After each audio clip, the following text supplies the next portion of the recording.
আপনি কি জানেন কিডনিকে ভালো রাখার 4টি উপায় কি কি? নাম্বার 1, ডক্টরের পরামর্শ ছাড়া কোনো প্রকার ব্যথানাশক মেডিসিন খাওয়া যাবে না। দীর্ঘদিন ধরে খালি পেটে ব্যথানাশক মেডিসিন খেলে কিডনির ওপর খারাপ একটা প্রভাব পড়তে পারে এবং কিডনি খারাপ হয়ে যেতে পারে।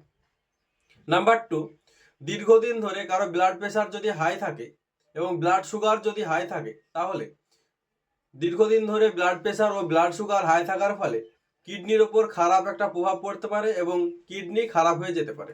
নাম্বার 3, সারাদিনে পর্যাপ্ত পরিমাণে জল না খেলেও কিডনি খারাপ হয়ে যেতে পারে। সারাদিনে 3 থেকে 3.5 লিটার জল আপনি খেতে পারেন। নাম্বার 4, যদি আপনার অতিরিক্ত ওজন থাকে তাহলে ওজনটাকে নিয়ন্ত্রণে নিয়ে আসতে হবে।